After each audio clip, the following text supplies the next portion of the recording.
Hello everyone, this is Gayle and Happy New Year. This is my first video of 2018. I don't know when you're watching it. I've noticed that people go back years to watch videos that have already been published, so you may not be even watching this in January of 2018, but if you are, I wish you a happy holiday.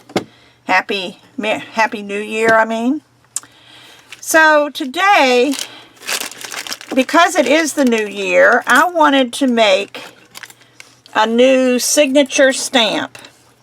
Now, what I mean by a signature stamp is it's something that you would, something you would stamp onto your projects to identify them as yours. And I like to do one that's got my name and a date, the year, not the date, but the year. And I've got lots of different stamps here, but I've noticed that none of them have, I've even got some of the little wooden sets, none of them have numbers. And this little metal set that I got at Tractor Supply many years ago seems to be the only one I've got that's got numbers, but it also is a good size for a signature.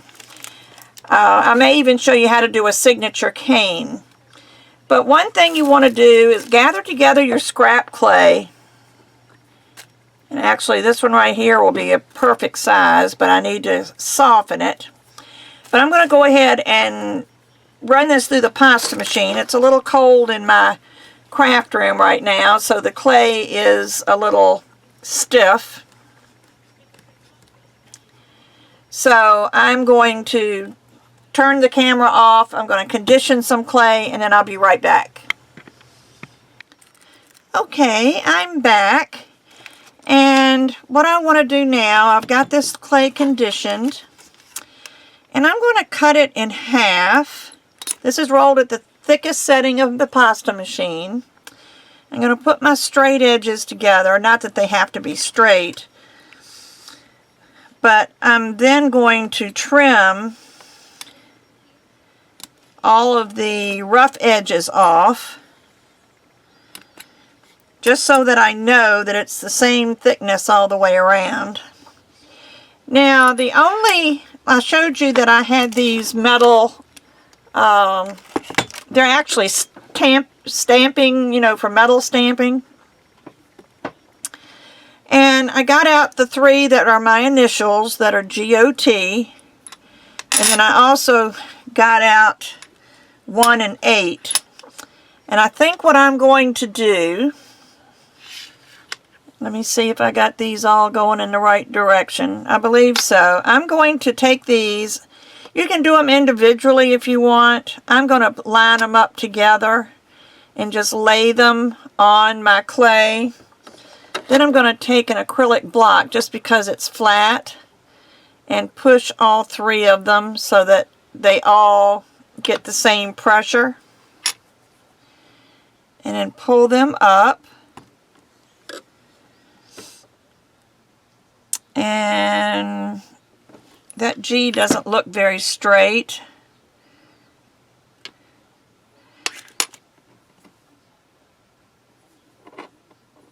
Make sure I've got the right ones. There's the O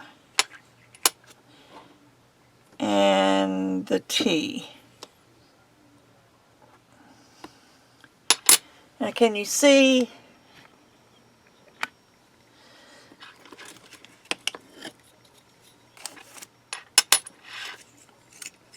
There. Can you see I've got GOT stamped in there? And then I'm going to take the 1 and the 8, because I want this to be for the year 2018. And I'm going to do the same thing right underneath it.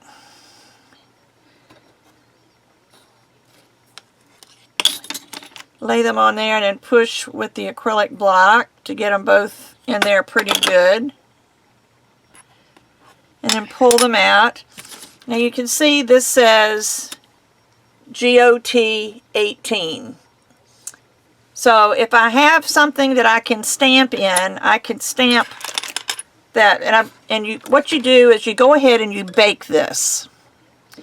And just to make it a little bit better, easier, I went ahead and made another one that says GOT 18. And because what this is this is actually your mold. This isn't the what you're going to use to stamp. And you're going to need, and I'm going to just use the same color clay just because I have a lot of this color, it looks like.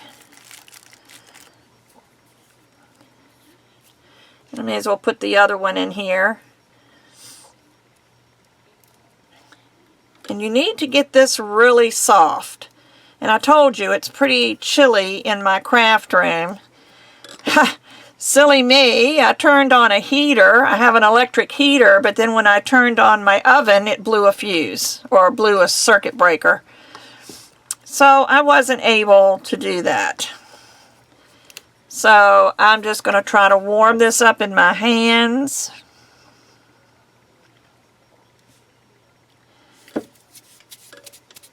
Maybe roll it a little bit. Just anything to warm it up a little bit because you need it to be soft. Because what you're going to do is push this into this in order to get your actual stamp.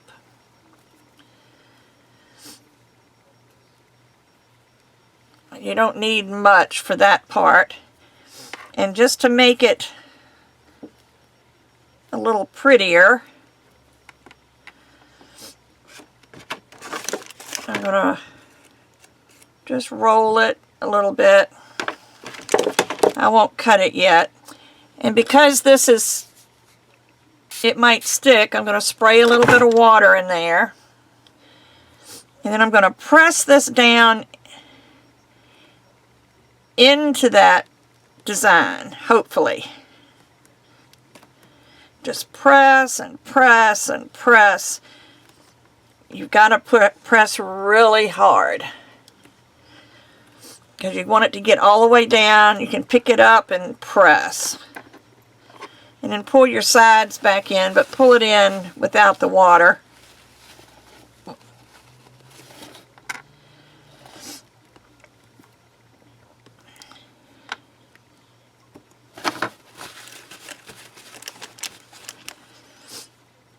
And hopefully this got down in the design.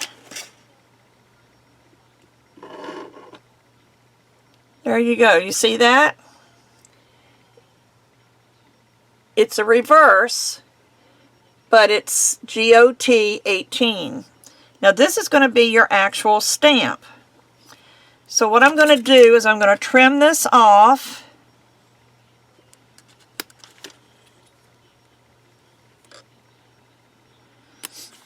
Just so it looks nice. It doesn't really matter, but I'm going to trim it off.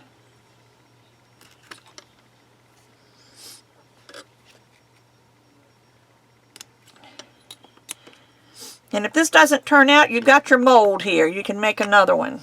Let me wipe some of this water off. Didn't realize I sprayed so much water. But you're going to want some kind of little handle on the back. So all I'm going to do is just kind of roll a ball.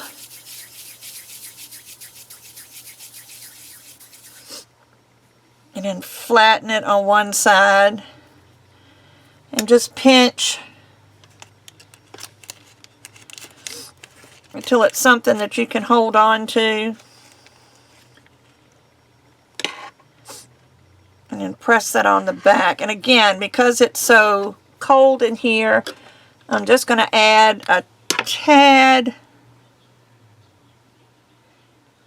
of liquid clay just to make sure that it sticks, just because it is cold. Now don't press this down on your tile.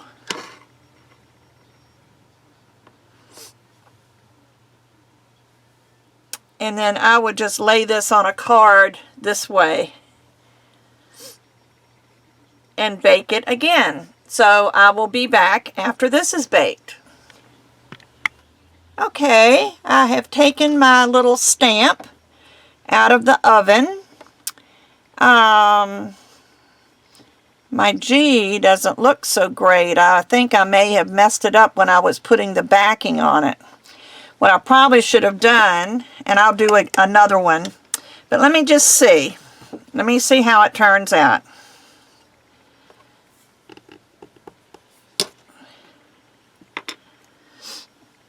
There you go. I don't know if you can see it or not, but it is a GOT and then a 1/8. So that didn't turn out bad. I may do another one and put the backing on it while it's still in the mold. And that way I won't have to mess with it. I can just put it straight in the oven. But this is how you can make your own little signature stamp. And then when you make something, let me find something I've made. Something like this. Of course, this was done when it was baked. But you could always, if it's raw clay on the back, you can just take this and stamp it. Stamp it, and then you've always got a mark on there. If you plan on making clay for gifts or to sell, that would be an awesome way to mark it. I don't mean mark it like market, but mark it so that you can, you know, have an identification on your pieces. So I hope this is helpful to you. Like I said, I think I'm going to make another one because my G got a little smashed, and it's probably when I was holding it and putting this back on. But other than that, and that's one good thing about using scrap clay. I mean, if it doesn't work, make another one. I might make one with a different shape handle. This one's a little hard to hold on to. So anyway, I hope you enjoyed that, and I will be back again soon with another polymer clay video, and catch me on Fridays for my Friday Frolics. Thanks. Bye-bye.